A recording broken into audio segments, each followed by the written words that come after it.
सबको जय मसीह की। मैं परमेश्वर का धन्यवाद देता हूँ। प्रभु ने एक बार फिर हम एक को अपनी उपस्थिति में आने का एक मौका दिया।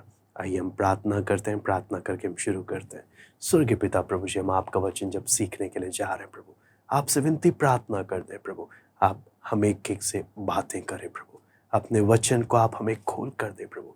हम प्रत्येक अपने आप को आपके हाथ में सौंपते हैं। आए के सारी बातों को प्रभु हम आपके हाथ में सौंपते हैं। सारा आदर महिमा केवल हम आपको देते हैं।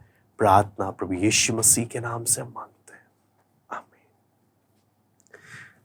बीते समय में हमने नीति वचन की पुस्तक से हमने अलग अलग विषयों के बारे में हमने देखा, बोला, ठट्टा करने वाला, मूर्ख, हाँ, हमने अलग अलग बातें। और मैं उम्मीद करता हूँ और मेरी प्रार्थना है कि प्रभु हम एक से बातें करें और इसे समझने के लिए हम एक की सहायता करें। आज हम जो परमेश्वर के वचन से जो देखने जा रहे हैं वो उसका विषय है परिश्रमी, डिलीजेंट। आपको मालूम है परमेश्वर का वचन, नीति वचन में जब हम पढ़ते हैं कि परिश्रमी हाथ परिश्रमी दिल से होता है। हाँ, एक व्यक्ति परिश्रमी है, उसके मन से दिखाई देता है, हाँ, कि वो परिश्रमी है। और वो कैसे होता है? जब उसके भीतरी व्यक्तित्व में अनुशासन है, भीतरी जीवन में अनुशासन है। कई लोगों को परिश्रम का काम कई लोगों से बोल बोल कर, आपको मालूम है कितने ऐसे लोग आपने देखे होंगे, उनके माता पिता या उनके बड़े, या वो अगर काम के स्थान पर हैं या जहाँ पर भी, उनको बोल बोल के कराना पड़ता है क्योंकि वो उनके अंदर से नहीं है। तो इसलिए यहाँ पर जो हम देखते हैं सच्चा परिश्रमी कौन है, हाँ, एक वास्तव में जो मेहनती है वो कौन है? जो उसके अंदर से आ रहा, परिश्रमी मन होने के कारण उसके हाथ परिश्रमी है। हाँ, तो इसलिए आपको मालूम है परमेश्वर के वचन में, नीति वचन की पुस्तक 4 अध्याय उसका 23वां वचन मैं पढ़ना चाहूंगा। नीति वचन 4 अध्याय उसका 23वां वचन। सबसे अधिक अपने मन की रक्षा कर, क्योंकि जीवन का मूल स्रोत वही है। सबसे अधिक अपने मन की रक्षा कर, जीवन का मूल स्रोत वही है। एक सबसे इंपॉर्टेंट बात। इसलिए आपको मालूम है हम अपने भीतरी व्यक्तित्व को कैसे हम लोग एक उपयोगी बना सकते हैं, उसके लिए जरूरी है प्रार्थना, वचन मनन और प्रभु के प्रति समर्पित। ये 3 बातें बहुत जरूरी हैं। प्रार्थना, परमेश्वर के वचन का मनन करना और प्रभु के प्रति समर्पित हर बात के लिए कि प्रभु तेरी इच्छा पूरी हो। जब हम इस बात को हम लोग अपने जीवन में अनुभव करते हैं तो इन बातों के द्वारा ही हम अपने जीवन में अनुशासन का जीवन, परिश्रमी जीवन हम अपने जीवन में बना सकते हैं। आपको मालूम है गलाती 5 का 22 और 23 में हम आत्मा का फल देखते हैं, जिसमें हम उस बात को पढ़ते हैं, वो है संयमी या सेल्फ कंट्रोल। वो एक बात हमें दिखने को मिलता है। आपको मालूम है विश्वास योग्य हाथ या विश्वास योग्य परिश्रमी हाथ को प्रतिफल क्या है? उन्हें और काम मिलता है। आलसी व्यक्ति काम से भागता है, लेकिन विश्वास योग्य परिश्रमी व्यक्ति को, हाँ, परिश्रमी व्यक्ति को और काम मिलता है। इसलिए आपको मालूम है मत्ती 25 का 21 और लूका 19 का 16 से 19 में परमेश्वर क्या बोलता है? हाँ, मैं एक आयत उसका फिर भी पढ़ना चाहूँगा। मत्ती 25 का 21, उस बात को हम अच्छे से समझे उसके लिए। मत्ती 25 का 21।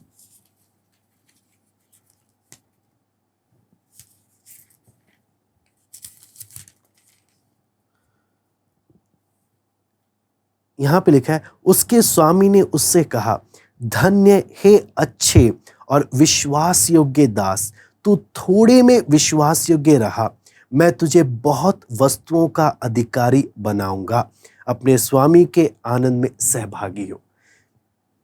यहाँ पे हम देख, तू थोड़े में वफादार रहा, विश्वास योग्य, इसलिए मैं तुझे और बातों में क्या करूंगा? मैं तुझे और काम दूंगा और मैं तुझे जिम्मेदारी दूंगा। इसलिए इसके बारे में आप नीति वचन 22 का 29 में भी पढ़ सकते हैं। नीति वचन 22 का 29।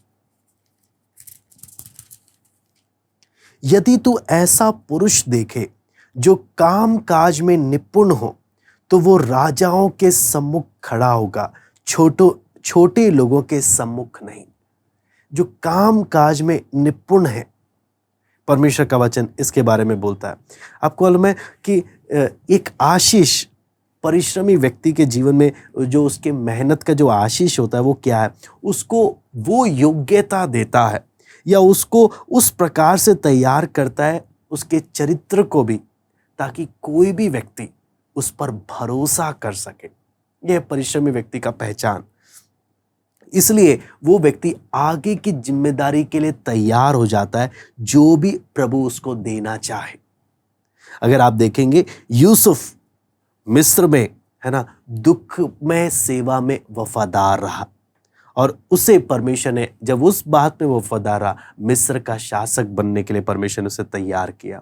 आप दाऊद के बारे में देखेंगे, दाऊद कुछ भेड़ बकरियों को चराने वाला चरवाहा था, उसमें वो वफादार रहा। परमेश्वर ने पूरा देश उसके हाथ में सौंप दिया कि उसकी चरवाही करे। आप यहोशू के बारे में अगर पढ़ेंगे, यहोशू मूसा का विश्वास योग्य एक सहायक, एक सेवक के रूप में रहा, जिसे परमेश्वर ने आगे चल के मूसा के बाद अगला इस्राएलियों का अगुवा करके नियुक्त किया। इसलिए आपको मालूम है, नीति वचन 4 का 7 और 8 क्या कहता है? नीति वचन 4 अध्याय उसका 7 और 8, बुद्धि श्रेष्ठ है, इसलिए उसकी प्राप्ति के लिए यत्न कर। जो कुछ तू प्राप्त करे उसे प्राप्त तो कर, परंतु समझ की प्राप्ति का यत्न घटने ना पाए। उसकी बड़ाई कर, वह तुझको बढ़ाएगी। जब तू उससे लिपट जाए, वह तेरी महिमा करेगी। ये बात हम परमेश्वर के वचन में पढ़ते हैं। उसके साथ साथ 3 का 35 भी मैं पढ़ना चाहूंगा। नीति वचन 3 का 35, बुद्धिमान महिमा को पाएंगे और मूर्खों की बढ़ती अपमान ही की होगी। तो यहां पर इसलिए हम देखते हैं कि आपको मालूम है, इससे हमें क्या बात समझ में आता है? परिश्रम का जो काम होता है या हार्ड वर्क, इसका कोई सब्स्टिट्यूट नहीं है, इसका कोई स्थान नहीं ले सकता। इसलिए आपको मालूम है, नीति वचन 10 का 4 साफ साफ क्या शिक्षा देता है?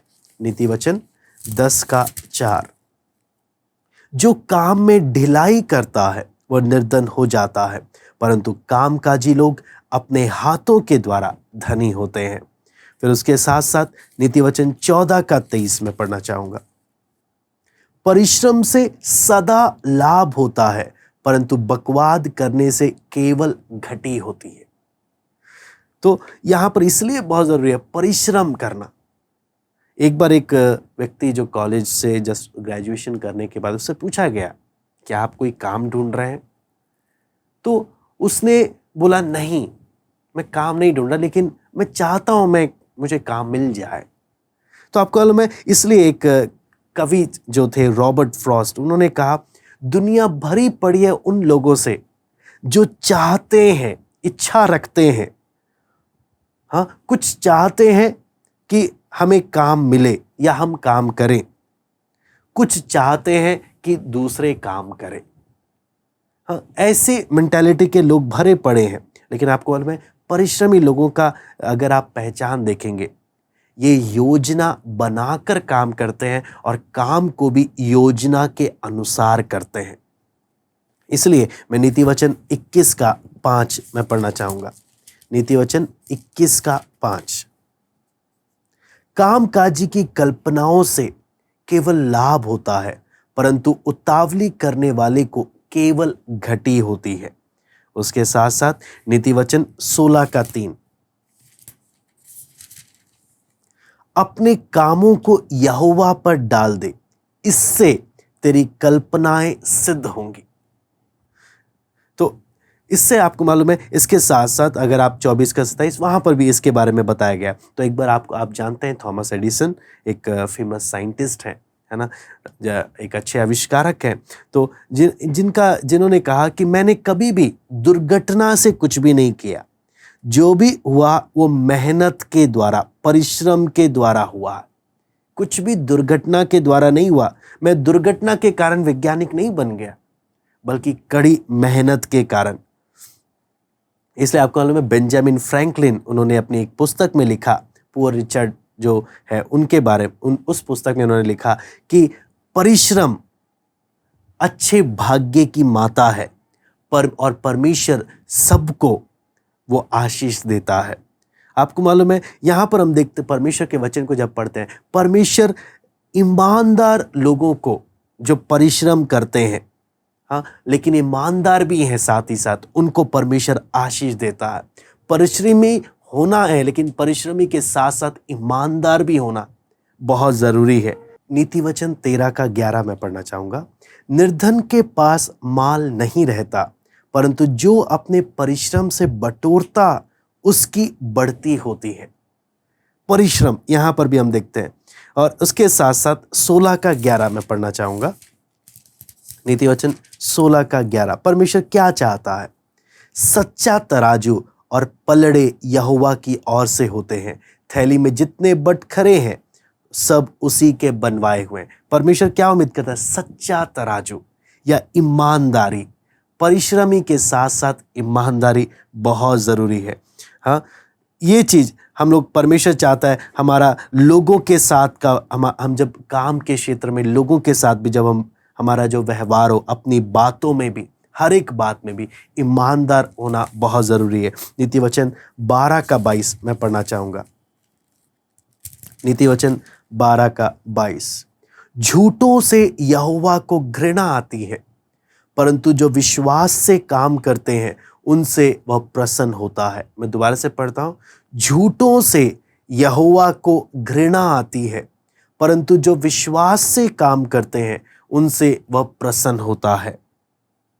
इसलिए आपको मालूम है, परमेश्वर झूठ बिल्कुल पसंद नहीं करता। परिश्रमी होना है लेकिन झूठ नहीं। कई लोग परिश्रमी हैं लेकिन ईमानदार नहीं है, झूठ बोलते हैं। हमें ऐसा व्यक्ति नहीं बनना है। यहाँ पर परमेश्वर के वचन में जब हम पढ़ते हैं, परमेश्वर परिश्रमी लोगों को जो उदार है उनको परमेश्वर आशीष देता है। हाँ, उदारता वहाँ पर हम देखते हैं। इसके लिए मैं पढ़ना चाहूँगा नीति वचन 11 का 24-25। ऐसे हैं जो छितरा देते हैं तो भी उनकी बढ़ती ही होती है, ऐसे भी हैं जो यथार्थ से कम देते हैं, इससे उनकी घटती होती है। उदार प्राणी हष्ट-पुष्ट हो जाता है, और जो दूसरों की खेती सींचता है उसकी भी सींची जाएगी। इसलिए परमेश्वर के वचन में जब हम पढ़ते हैं, मैं एक और आयत पढ़ना चाहूँगा, नीति वचन 22 का 9। नीति वचन 22 का 9, दया करने वाले पर आशीष फलती है, क्योंकि वह कंगाल को अपनी रोटी में से देता है। दया करने वाले पर आशीष फलती है, क्योंकि वह कंगाल को अपनी रोटी में से देता है। तो यहाँ पर हम फर्क देख सकते हैं परिश्रमी व्यक्ति और एक आलसी व्यक्ति के बारे में। हाँ, 21 का 25 और 26 भी मैं पढ़ना चाहूँगा। नीति वचन 21 का 25 और 26। आलसी अपनी लालसा ही में मर जाता है, क्योंकि उसके हाथ काम करने से इनकार करते हैं। कोई ऐसा है जो दिन भर लालसा ही किया करता है, परंतु धर्मी लगातार दान करता रहता है। हमने फर्क देख रहे हैं। मैं प्रार्थना पूर्वक हम एक एक नौजवान हम इस बात को समझने का कोशिश करें। परमेश्वर का वचन परिश्रम के बारे में, कड़ी मेहनत के बारे में क्या बोलता है? कड़ी मेहनत भी करना, लेकिन उसके साथ साथ ईमानदार भी होना, झूठ नहीं, झूठ को स्थान नहीं देना। वो उस बात पर हमने एक एक बहुत ध्यान से देखें। यहाँ पर हम देखते हैं परिश्रमी लोग आपको मालूम है इस बात पर ध्यान देते हैं कि वो कर्जा और इन सब बातों में ना फंसे। आपको मालूम है नीति वचन 22 का 7 जब हम पढ़ते हैं, धनी निर्धन लोगों पर प्रभुता करता है, उधार लेने वाला उधार देने वाले का दास होता है। ये हमने पिछली बार भी इसके विषय में पढ़ा था कि इसलिए आपको मालूम है कितना ध्यान से एक एक बात हम देखते हैं। इसलिए एक कहावत है कि अगर आपकी कमाई से ज़्यादा अगर आप खर्चा करते हैं तो आपका गिरना तो, या आपका आर्थिक रूप से आपकी बर्बादी होनी तो तय है।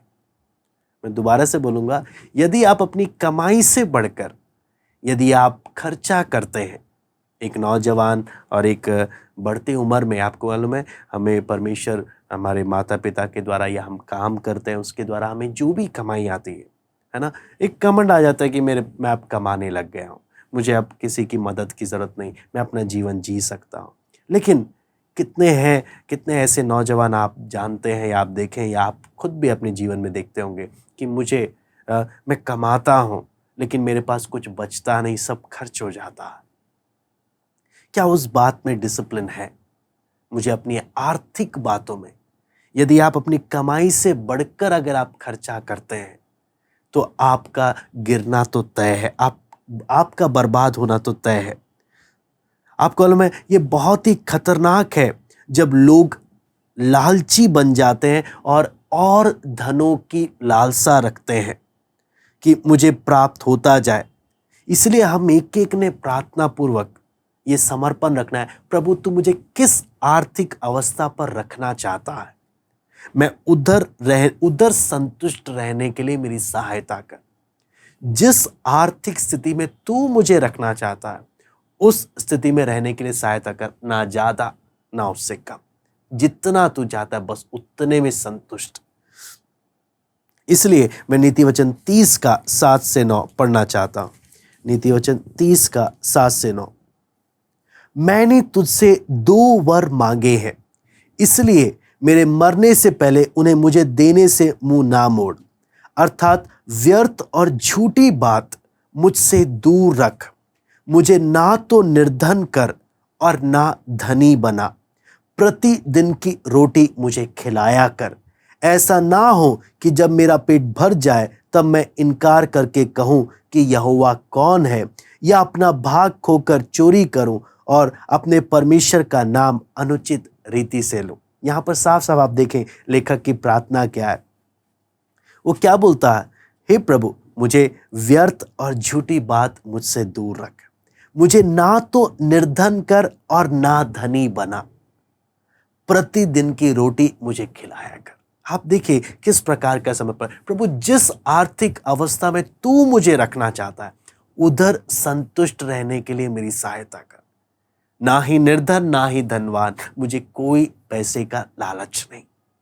वो एक समर्पण, वो एक बहुत बड़ी बात है जो एक व्यक्ति प्रभु के साथ चलते वक्त अपने जीवन में एक डिसिप्लिन रखता है कि प्रभु जिधर मुझे रखना चाहता है, जब मुझे उससे बढ़कर दे तो वो मेरे लिए नहीं है, वो प्रभु चाहता है दूसरे को देना, वो मुझे देने का मन हो। लेकिन लालच जब होता है तो मैं दूसरे का नहीं सोचता, मैं अपना ही अपना बस देखता रहता हूँ। वो एक सबसे खतरनाक कीड़ा है जो जीवन को बर्बाद कर देता है। इसलिए हमारा प्रार्थना और समर्पण हर एक नौजवान का इस प्रकार से होने पाए। आपको मालूम है यहां पर एक मुख्य बात आती है कि इच्छा और जरूरत में अंतर करना। इच्छा और जरूरत में अंतर करना। आपको मालूम है जरूरत अलग चीज है, इच्छा अलग चीज है। इच्छा में हम बहुत कुछ चाहते हैं, लेकिन हर चीज जो हम चाहते हैं वो हमारी जरूरत नहीं है। उस बात में हमने अंतर करते हुए समझना है।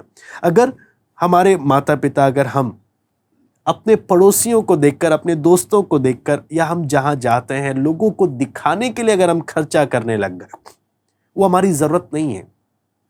हम तो लोगों से कंपटीशन करने लग गए। परमेश्वर ने हमें परमेश्वर जो दे रहा है वो लोगों से कंपटीशन करने के लिए नहीं है कि अगर उसके पास है तो मेरे पास भी होना जरूरी है, या वो उसके पास जो है वो मेरे पास होना जरूरी है। नहीं, सच्चाई क्या है, मेरी जरूरत के अनुसार ही मुझे उस बात पर ध्यान देना, उससे बढ़कर नहीं। इसलिए ये एक सबसे इंपॉर्टेंट बात है जो हमने एक एक ने समझना है। आपको मालूम है बहुत से लोग इस बात को नहीं समझते। अगर आप लोगों से कड़ी मेहनत के बारे में अगर बातें करोगे, आप ये ऐसी बातें करोगे कि लोगों को कि परमेश्वर ने आपको भंडारी बनाया है और आपने कर्जा लेने के खतरों से बच के रहना, आपने कर्जा नहीं लेना है। हाँ, आपने जिम्मेदार बनना है, आपने प्रभु को एक एक बात का लेखा देना है। आप अगर दुनिया को ये सब बातें बताएंगे, लोग हंसेंगे, क्योंकि लोग इन बातों पर ध्यान नहीं देते। हाँ, लोग बोलते हैं समय बदल गया, हमने इसके अनुसार जीने का जरूरत नहीं है। लेकिन आपको मालूम है परमेश्वर का वचन जब हम सीखते हैं, हमें एक बात समझ में आता है, हमारा एक स्वर्गीय पिता है जो हमारी जरूरतों को जानता है। मत्ती 6 का 32 में हम पढ़ते हैं, उसने वादा किया है कि अगर हम उसके अनुसार, इच्छा अनुसार चलेंगे, वो हमारी ज़रूरतों को अपने आप पूरी करेगा। हमारा एक स्वर्गीय पिता है। आपको मालूम है, आज के समय में पैसा कमाना ज़रूरी है, पैसा ज़रूरी है, लेकिन सबसे इम्पॉर्टेंट पैसा कमाना नहीं है। यह धन अर्जित करना सबसे इम्पॉर्टेंट नहीं है, सबसे ज़रूरी नहीं है। हमारा सबसे इम्पॉर्टेंट काम क्या है? प्रभु, मुझे उस प्रकार का व्यक्ति तू बना दे जिस पर तू भरोसा कर कर संपत्ति दे सके, जिस पर तू भरोसा कर कर धन दे सके। धन कमाना इंपॉर्टेंट नहीं है। प्रभु, मुझ पर भरोसा कर कर धन सौंपे, वैसा वफादार इंसान मुझे बना। उस बात पर ध्यान देना सबसे इंपॉर्टेंट है। इसलिए मत्ती 6:33 में लिखा है, पहले तुम परमेश्वर के राज्य, उसके धर्म की खोज करो, बाकी सब वस्तुएं तुम्हें अपने आप मिल जाएगी।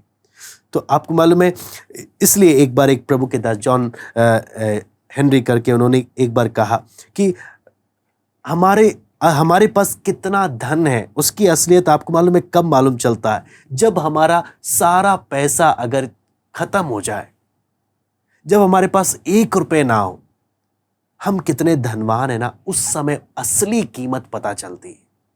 आप असली में क्या हो, आपका वर्थ, आप किस लायक हो, असली में तब प्रकट हो जाता है। क्योंकि आपको मालूम है, पद से ज्यादा इंपॉर्टेंट एक व्यक्ति का कैरेक्टर होता है, एक व्यक्ति का चरित्र होता है, उसके पद से बढ़कर, हाँ, उसकी संपत्ति से बढ़कर एक व्यक्ति की बुद्धि बहुत मायने रखती है। इसलिए परमेश्वर ना ही गरीबी को महत्व देता है, ना ही ऊंचे पद को। परमेश्वर के लिए सब समान है। इसलिए नीति वचन 13:7 मैं पढ़ना चाहूंगा। नीति वचन 13:7, कोई तो धन बटोरता परंतु उसके पास कुछ नहीं रहता, कोई धन उड़ा देता तो भी उसके पास बहुत रहता। ये बात हम इस चीज को देख सकते हैं। इसलिए हम एक एक समझना कि धनी बनकर जीवन बिताना आसान नहीं है। बहुत लोगों की गलत फहमी है कि धनवान बनना, हर कोई सपना देखता है मैं धनवान बन जाऊं, है ना। तो लेकिन यहाँ पर अगर हम परमेश्वर के वचन को जब समझे, धनवान बनना आसान नहीं है। अगर आप देखेंगे, धनवान लोगों के जीवन में अपनी अलग समस्याएं हैं। उनके पद के अनुसार उनको वो समस्याओं का सामना करना पड़ता है जो एक आम इंसान को सामना करने की जरूरत नहीं पड़ती। उनके जीवन में कुछ अलग ही समस्याएं हैं, इसलिए उनको ज्यादा फैसले लेने पड़ते हैं, ज्यादा खतरा मोल लेना पड़ता है, और कई बार उनकी जान का भी उन्हें खतरा होता है। आपको मालूम है, जो चीज है नहीं उसके सपने देखना आसान है, लेकिन उसे प्राप्त करने के बाद जो जिम्मेदारियां बढ़ जाती हैं, जो खतरे और जो परीक्षाएं आ जाती हैं, वो बहुत बड़ी होती हैं। इसलिए नीति वचन 13:8 जब हम पढ़ते हैं, प्राण की छुड़ौती मनुष्य का धन है, परंतु निर्धन गुड़की को सुनता भी नहीं। इससे आपको इस आयत को अगर हम समझे कि अगर धनवान व्यक्ति को किडनैप करे तो उसे धन देना पड़ेगा छुड़ाने के लिए। लेकिन कभी आपने सुना है कोई गरीब को, कंगाल को किडनैप करे? वो तो कितना भी मुझे धमकी देता रहे, कितना भी किडनैप करके कुछ भी कर, मेरे पास तो कुछ है ही नहीं देने के लिए, क्या ले लेगा? इसलिए आप जानते हैं, चोर हमेशा अमीरों का घर लूटते हैं, किसी गरीब की झोपड़पट्टी में नहीं जाते लूटने के लिए, है ना। क्योंकि सबके जीवन की अपनी अलग परेशानियां हैं। आपको मालूम है, धन होने का अगला जो खतरनाक जो खतरा जो रहता है वो क्या है? एक झूठा एहसास सुरक्षा का, कि मैं सुरक्षित हूं, एक झूठा एहसास। इसलिए नीति वचन 11:28 में पढ़ना चाहूंगा, जो अपने धन पर भरोसा रखता है वह गिर जाता है, परंतु धर्मी लोग नए पत्ते के समान लहलहाते हैं। मैं दोबारा से पढ़ता हूं, जो अपने धन पर भरोसा रखता है वह गिर जाता है, परंतु धर्मी लोग नए पत्ते के समान लहलहाते हैं। इससे हमें क्या चीज मालूम चलता है? कि एक व्यक्ति का धन उसे बचा नहीं सकता। या आप जानते हैं, न्याय आसन के सामने भी, परमेश्वर के न्याय आसन के सामने भी एक व्यक्ति का धन उसे छुड़ा नहीं सकता। हाँ, नीति वचन 11:4 मैं इसके बारे में पढ़ना चाहूंगा। कोप के दिन धन से तो कुछ लाभ नहीं होता, परंतु धर्म मृत्यु से भी बचाता है। कोप के दिन, न्याय के दिन धन से कोई लाभ नहीं होने वाला। हाँ, फिर 15 का 16-17 में भी देखते हैं, आप धन से शांति नहीं खरीद सकते। आप धन से, 22 का 1 में आप देखते हैं, धन से आप नाम नहीं खरीद सकते। हाँ, आपको मालूम है धन वो चीज है जब आप सोच भी नहीं रहे होंगे ना, वो आपके हाथ से चला जाएगा। नीति वचन 23 का 4-5, 27 का 23-24, कितनी जगह में परमेश्वर ने इसके बारे में बताया। इसलिए वचन हमें चेतावनी क्या देता है? यदि परमेश्वर हमारे कठिन परिश्रम को अगर आशीष दे सफलता के साथ, हमें ध्यान रहना है कि हमने घमंडी नहीं बनना, हमने घमंडी नहीं बनना। इसलिए नीति वचन 18 का 11 में पढ़ना चाहूंगा।